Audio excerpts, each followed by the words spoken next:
privatisation paraît incompréhensible à la gauche, c'est pareil chez les communistes, mais également à la droite.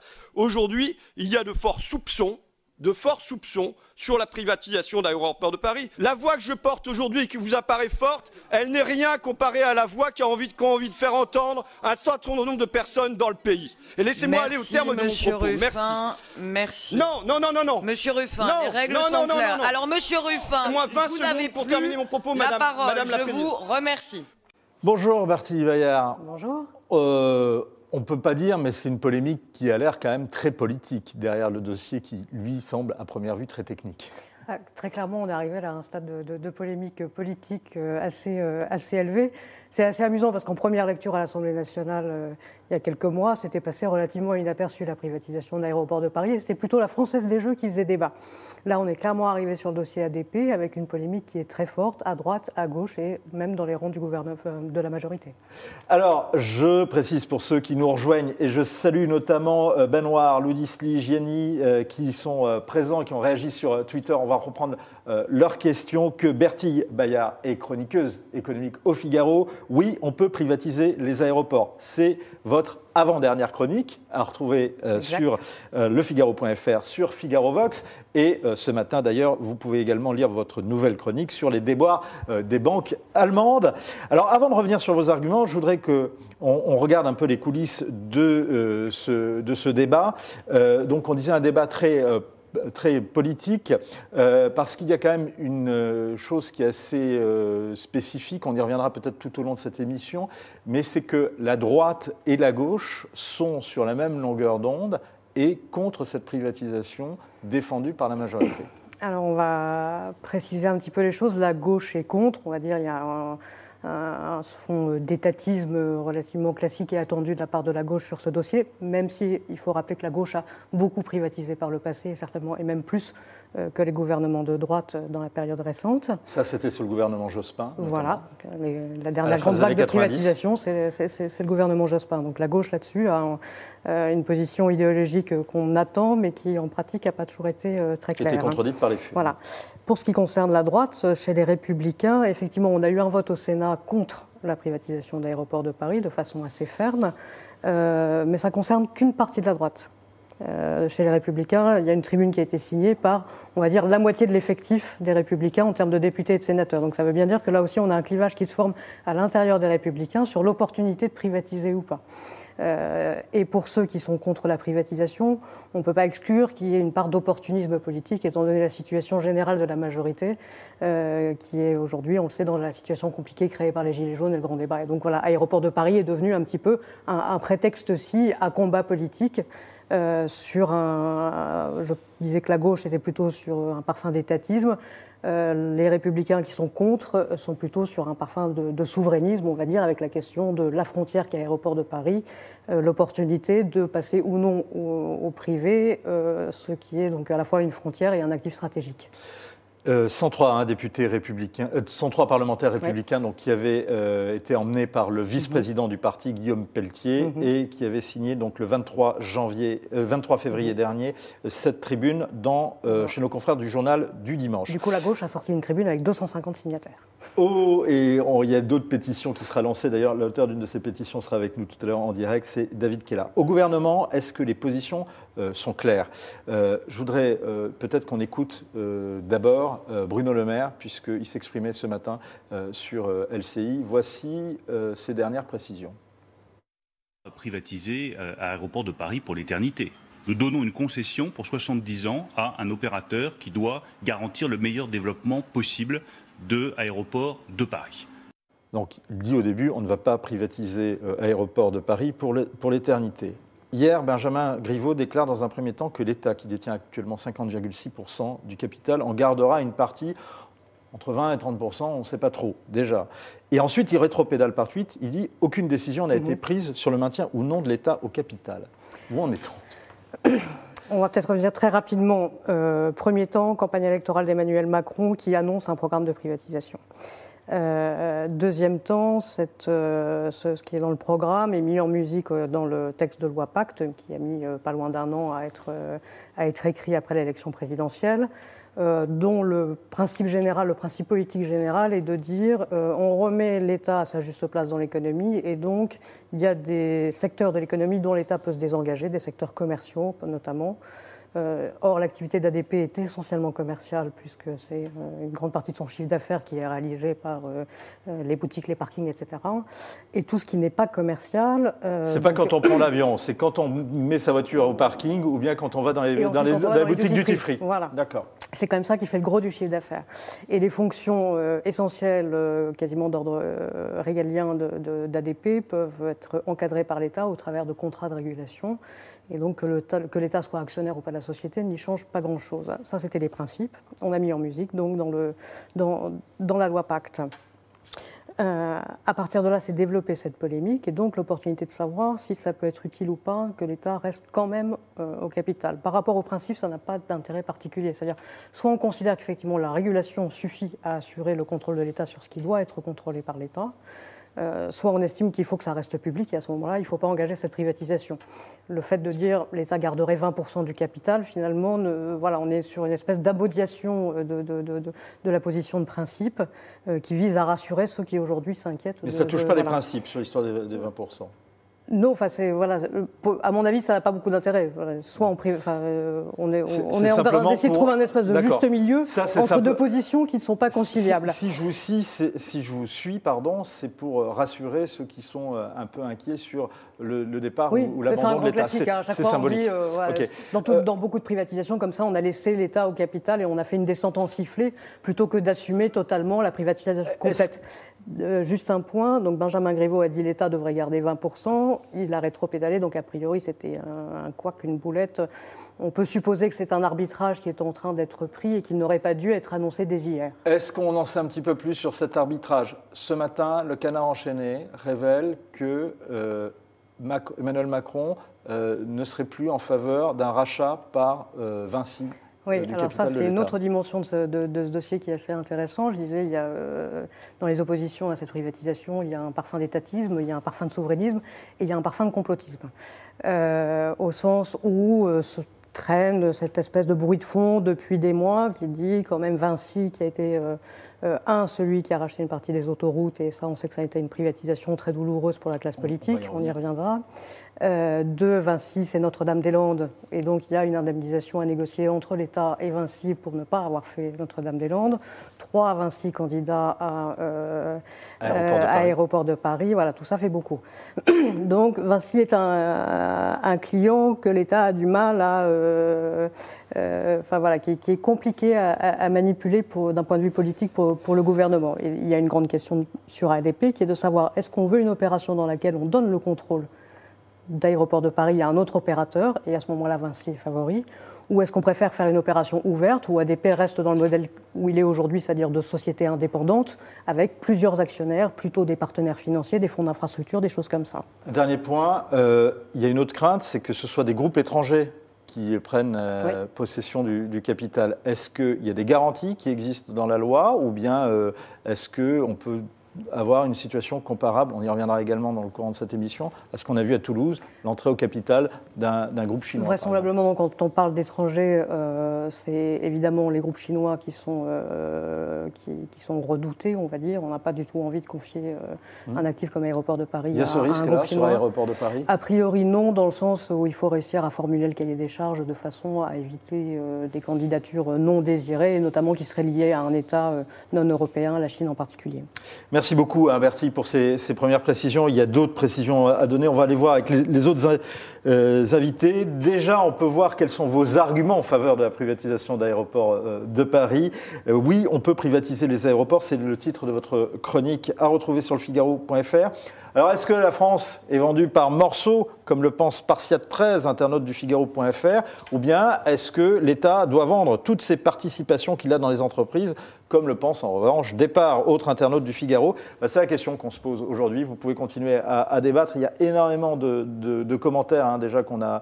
Je salue notamment Aérophile, Spinoza, ce sont des surnoms bien sûr, Fabien et Albâtre qui nous ont rejoints. On va reprendre vos commentaires, vos questions. Vous continuez de les poser et vous répondez à la nôtre. Faut-il privatiser Aéroport de Paris? C'est la question qui se trouve sur Twitter. Hashtag Figaro Live, hashtag les décrypteurs sur le compte Twitter du Figaro.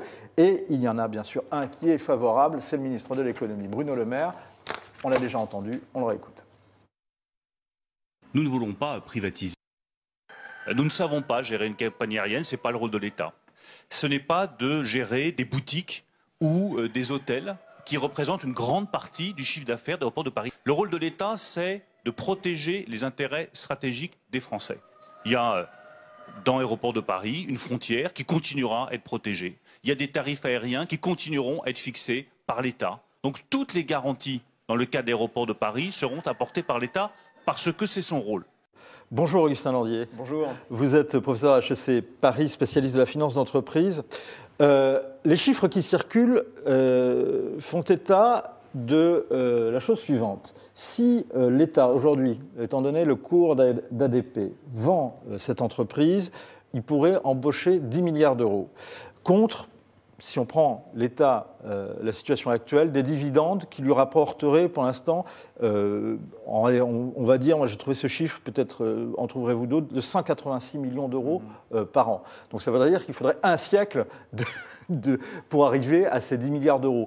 Donc a priori l'affaire est pliée, la privatisation d'Aéroports de Paris, c'est une bonne affaire pour l'État.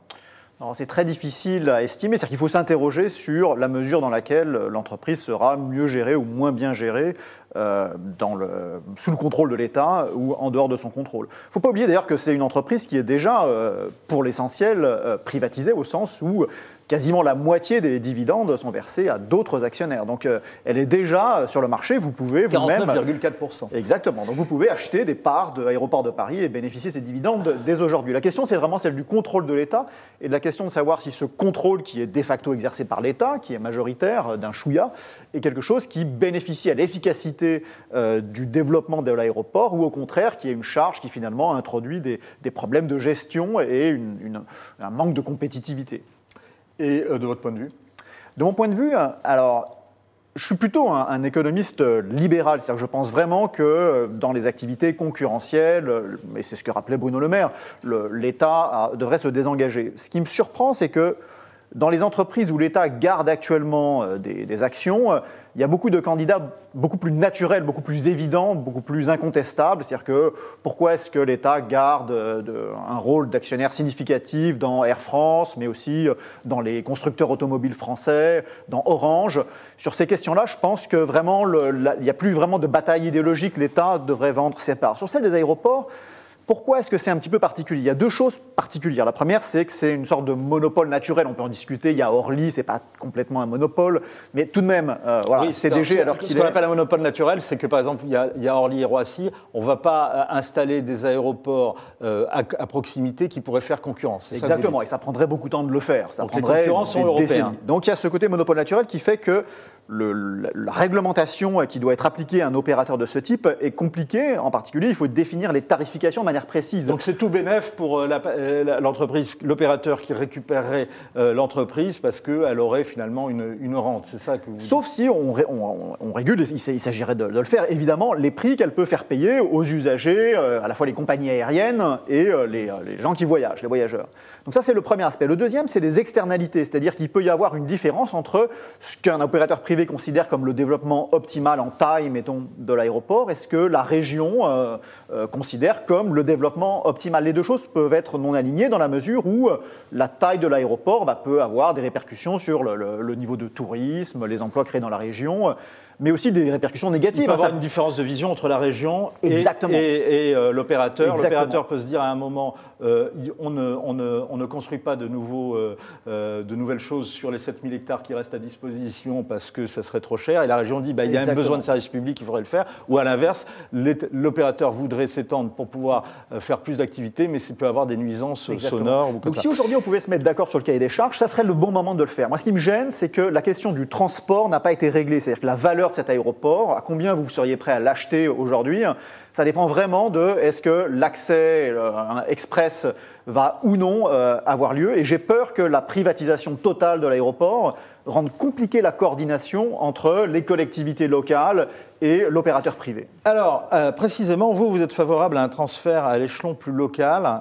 Qui serait, selon vous, le meilleur détenteur dans ce cas-là? On a vu qu'il y a une opération qui est menée par le président du conseil départemental des Hauts-de-Seine, Patrick Devedjian, et avec lui un certain nombre d'autres présidents de conseils départementaux, qui proposent de devenir propriétaire d'ADP, associé avec un fonds d'investissement lié à l'assureur AXA.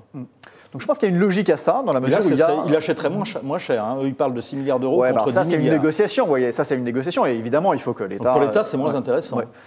Pour l'État, mais ça reste dans le giron de l'État en un sens. Donc c'est là aussi, du point de vue du contribuable, c'est pas forcément une mauvaise affaire. En tout cas, je suis d'accord avec vous, qu'il faut que la négociation se fasse de manière équitable. Mais sur le principe, quel serait l'intérêt? Voilà, quel serait l'intérêt? L'intérêt, ça serait que des questions de, par exemple, définir comment on partage la facture des nouvelles infrastructures qui sont nécessaires pour que l'aéroport puisse se développer et atteindre sa capacité optimale, cette négociation, la coordination en serait plus facile. On voit bien que ex post, une fois qu'un opérateur est privé, il y a toujours une suspicion que subissent les politiques que certaines infrastructures construites bénéficient de manière exagérée, et du coup, ça conduit à une négociation sur, écoutez, qui doit payer quoi, etc. Je pense que cette négociation, elle serait facilitée par le fait que l'État, sous la forme des collectivités locales ou des départements ou de la région, garde un rôle important dans le contrôle de l'aéroport. Combien d'aéroports aujourd'hui sont privatisés en France, et est-ce que ça a bien marché?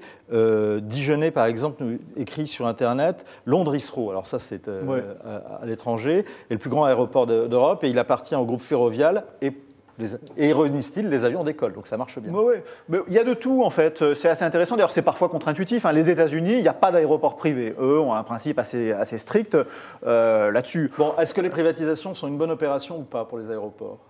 Pour les aéroports. Mais c'est qui les aéroports? Je ne sais pas, l'aéroport de Nice. Alors on va dire les aéroports de Nice, l'aéroport de Lyon, l'aéroport de Toulouse qui ont été privatisés. Ouais. Mais il faut toujours s'interroger sur à qui ça bénéficie. Est-ce que vous prenez le point de vue du manager de l'aéroport qui en général préfère plutôt que ça devienne un opérateur privé parce que du coup il a un petit peu la main plus libre pour faire des développements ailleurs même de la France. D'ailleurs, à l'heure qu'il est, Aéroport de Paris se développe déjà à l'étranger, etc. Donc je pense que du point de vue du manager, lui, il va plutôt pousser pour être plus libre, être privatisé. Du point de vue de l'usager, oui. Du point de vue de l'usager, encore une fois, c'est pas évident. Moi, ce qui me fait peur, c'est que les questions d'accès et de transport ne soient pas réglées rapidement.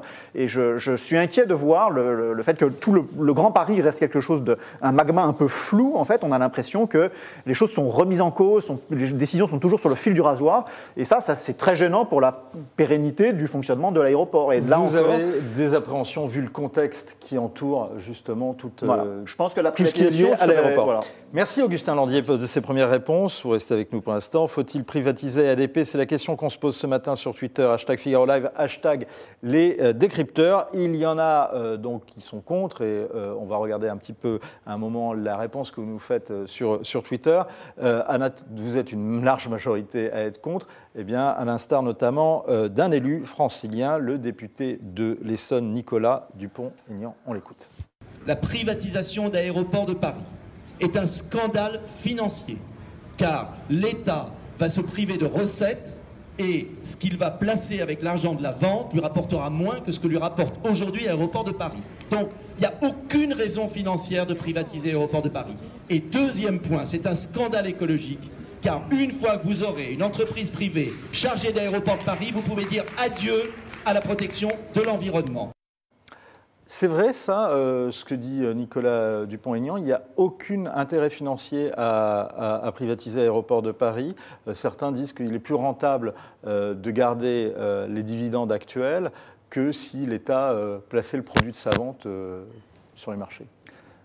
D'abord, je crois qu'il faut tordre le cou à l'idée que la privatisation d'Aéroports de Paris pourrait permettre de financer l'innovation. Puisque, en fait, un des arguments politiques qui a été avancé, c'est que ça allait permettre d'abonder un fonds de 10 milliards pour l'innovation. Il n'y a aucun besoin de privatiser des entreprises publiques pour trouver chaque année 300 millions de crédits budgétaires pour financer l'innovation. Le sujet du financement de l'innovation est très sérieux. Mais ce fonds pour l'innovation, c'est une fiction budgétaire, en réalité, et c'est du marketing politique. Donc, laissons de côté le fonds pour l'innovation et parlons en effet de l'intérêt en tant que tel de la privatisation d'Aéroports de Paris. Et on en parle avec vous, François Écal. Vous êtes ancien magistrat à la Cour des comptes et François Écal dirige le site FIPECO, un site d'info sur les finances publiques, et il a publié une étude très complète sur la privatisation d'ADP, un groupe qui est bénéficiaire, hein, on parle, vous me corrigez, mais 1 milliard d'euros de bénéfices pour 3,5 milliards d'euros de chiffre d'affaires, ça vous paraît juste ? Moins. C'est 500 millions, je crois, de bénéfices. Et en effet, il verse à moitié sous forme de dividendes. Donc, on retrouve à peu près le chiffre que vous aviez indiqué pour l'État qui en a la moitié. Ça fait 150 millions, 200 millions de dividendes pour l'État. Ouais. Donc, 500 millions d'euros de bénéfices. Un groupe qui compte plus de 6 000 salariés, 100 millions de voyageurs par an. François Écal, à quelles conditions, puisque vous avez étudié ça de près, la privatisation d'ADP est une bonne opération ? C'est une opération très compliquée, en tout cas très risquée. D'abord, alors, quels seraient justement, au-delà des risques, ça on l'a compris, on voit quels sont les risques, quelles seraient les conditions pour que ça marche, selon vous ? Les conditions pour que ça marche, il faut arriver à faire en sorte que ce soit à la fois une opération qui soit quand même intéressante pour les usagers, et là je partage tout à fait, je pourrais reprendre totalement ce qui vient d'être dit par Augustin Laugier. Il faut donc qu'il y ait une régulation suffisamment stricte pour que le futur propriétaire d'Aéroports de Paris ne relève pas trop les redevances qu'il perçoit. Alors le problème, ce n'est pas les services et commerces. L'activité principale d'Aéroports de Paris, c'est de gérer des terminaux. Et les terminaux d'Aéroports de Paris, c'est vital pour Air France. Donc le premier problème, c'est de faire en sorte que la régulation soit assez stricte pour empêcher une hausse des redevances qui pourrait être fatale à Air France et qui pourrait coûter très cher à tous les passagers et aux autres compagnies aériennes. Mais si cette régulation est très stricte, ça aura moins d'intérêt pour des acheteurs parce qu'ils ne pourront pas augmenter les redevances. Et donc dans ces conditions-là, le problème, c'est d'arriver à vendre suffisamment cher. Et comme vous l'avez dit tout à l'heure, en vendant à Aéroports de Paris, on se prive quand même de dividendes qui représentent, si je reprends vos chiffres, ça représente presque 2% de rémunération sur les 10 milliards que valent en bourse aujourd'hui la participation de l'État. Donc l'État va perdre 2% de rémunération et ça va lui permettre de se désendetter de 10 milliards aussi. Mais aujourd'hui, l'État, il s'endette à combien ? Il s'endette à 0,5% à l'horizon de 10 ans. Vous voyez, le calcul n'est pas évident. Il n'est pas sûr du tout que ce soit une opération financière intéressante. Néanmoins, il y a des garanties qui sont apportées dans la loi Pacte, dans laquelle est donc contenue cette proposition de privatiser Aéroports de Paris. Est-ce que ces garanties, si elles sont respectées, partons qu'elles sont respectées, sont suffisantes pour assurer des conditions d'une bonne vente, une bonne opération? Alors, je reconnais que la vente, en fait, on n'en sait rien, parce que c'est d'ailleurs pour ça que l'État ne dit pas combien il va vendre, à quel moment, etc. Après, c'est une décision politique. En fait, on ne saura, la réponse à cette question, on ne la connaîtra que le jour où, effectivement, Aéroports de Paris sera vendu, et on saura à quel prix il a été vendu. Mais en attendant, on ne peut pas répondre. En revanche, on a des réponses sur le sujet de la régulation, parce que là, il y a déjà dans le projet de loi des choses très précises, il y a un cahier des charges qui va être présenté, mais même si on ne connaît pas encore le cahier des charges, ce qui est dans la loi est déjà beaucoup plus strict que tout ce qu'on a vu, enfin à ma connaissance, dans les cahiers des charges des concessions d'autoroutes, par exemple. L'État se donne beaucoup plus de pouvoir dans le cas d'Aéroports de Paris. Le problème, c'est qu'il va falloir tenir ce cahier des charges ou ces dispositions pendant 70 ans. Et c'est là où, d'expérience, je sais, après avoir contrôlé beaucoup d'opérateurs type concessionnaires d'autoroutes, etc., à la Cour des comptes, je sais, l'État a beaucoup de mal à s'engager sur une durée aussi longue. On ne peut pas prévoir... On ne peut pas prévoir. Personne ne sait ce que seront les aéroports de Paris, le trafic aérien, les besoins de... Voilà, même dans 10 ans ou dans 20 ans, dans 30 ans. Laisser une concession de 70 ans, pardonnez-moi, je vous coupe. Laisser une concession de 70 ans à l'État, pour vous, ça équivaut à abandonner finalement. Pas totalement, mais il y a un risque très élevé. Parce que dans 30 ans ou 40 ans, quand il faudra modifier ce cahier des charges, parce que le monde aura changé, celui qui sera propriétaire d'Aéroports de Paris sera en position de force. Parce que vous n'allez pas, ça sera très difficile de l'exproprier avant la date des 70 ans. Donc ça sera très difficile, il sera en position... Et c'est comme ça que ça se passe avec les concessions d'autoroute. Dans le cas des concessions d'autoroute, les contrats sont très stricts au début, puis à un moment, l'État dit « j'ai oublié de vous dire qu'il fallait rajouter une bretelle à tel endroit, etc. » Et à ce moment-là, le concessionnaire, il est en position de force. Comme quand on fait des travaux. Sur Internet, Harold Cocker nous dit « Le privé ne contracte avec l'État que si cela lui rapporte. » Donc, il dit le privé ne fait de bien ses affaires que lorsque l'État les fait mal. Est-ce que le magistrat, l'ancien magistrat à la Cour des comptes que vous êtes, confirme ce constat ? Non, mais moi, je suis, comme Augustin Landier, je pense qu'il y a des privatisations qui sont nécessaires et souhaitables. D'accord. Je suis réservé... Voilà. Position de principe. Et comme lui, d'ailleurs, je pense... Est-ce que le privé ne fait bien ses affaires que lorsque l'État les fait mal ? On n'est pas au niveau des principes, au niveau des faits. Non, pas forcément. Les deux peuvent faire... On peut... Le public... Je pense que pour le moment, Aéroport de Paris est pas mal géré. Donc, c'est public et pas mal géré. Peut-être que les entreprises privées qui gèrent d'autres aéroports en Europe les gèrent aussi très bien. Donc, il n'y a pas de réponse, je dirais, automatique à cette question. Non, ce que veut dire cet internaute, c'est que le privé ne fait de bonnes affaires et n'achète des entreprises d'État bien que parce que l'État les a mal gérées avant ou pas. C'est ce qu'on a vu jusqu'à présent ? Pas forcément. Je ne pense pas que ça soit automatique. Autre question d'un internaute. Pourquoi ça râle sur les aéroports alors que tous les grands ports de ce pays sont privatisés depuis des décennies ? Alors, est-ce que vous confirmez ça ? Les ports ? Ah non, ils ne sont pas privatisés. Les grands ports, le port de Marseille n'est pas privatisé. Non, ni celui du Havre. Non, ce sont des établissements publics. Voilà, donc c'était cette précision qu'on voulait apporter. Merci beaucoup. www.fipeco.fr, c'est votre site, François Écal, dans lequel on retrouve toutes vos notes sur les finances publiques. Et c'est plus intéressant qu'un rapport de la Cour des comptes. Donc en tout cas, c'est plus condensé. Faut-il préviser c'est pas que les rapports de la Cour des comptes ne sont pas intéressants, sont très intéressants parce qu'ils révèlent, mais un petit peu quand même arides à lire. Faut-il privatiser Aéroport de Paris ? C'est la question qu'on vous pose sur Twitter, #Figaro Live. Les décrypteurs. Et pour l'instant, vous êtes une très large majorité à répondre non, comme David Kella, qu'on va avoir au téléphone dans un instant. On parlait de la tribune des 103 députés LR contre la privatisation d'ADP, parue dans le JDD du 23 février.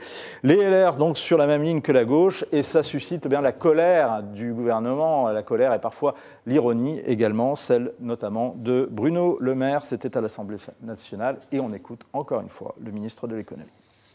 Mais je suis heureux d'entendre les Républicains qui ne savent plus où ils habitent économiquement soutenir le Parti communiste. Ce sont les mêmes Républicains qui refusent la privatisation d'ADP et qui nous demandent de rétablir l'ISF dont ils avaient proposé la suppression. Vous ne savez plus où vous habitez, nous savons ce que nous voulons pour notre pays.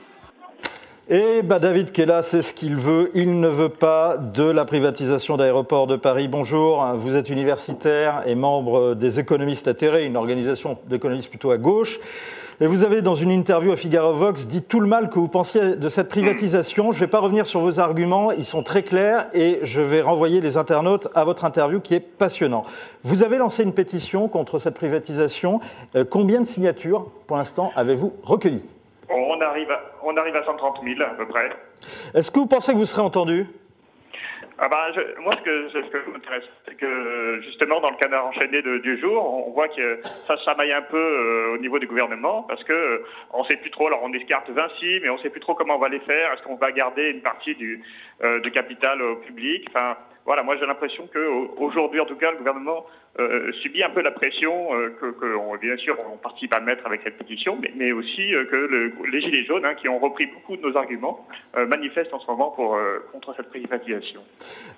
Question d'Elenok, internaute du Figaro, qui réagit à votre interview et qui dit « La privatisation est toujours une bonne chose. Le scandale, c'est que l'État se mêle de faire du business pour son compte et la poche de ses protégés en empochant les bénéfices et en laissant les pertes fréquentes aux contribuables, comme dans beaucoup de coups de foireux, comme Areva par exemple. Est-ce que c'est pas ça le vrai problème, David Non, Kella? je crois pas, parce que d'abord, c'est pas de faire du business. L'aéroport de Paris, c'est une structure, c'est une infrastructure absolument essentielle, non seulement pour l'économie française, mais aussi pour sa sécurité.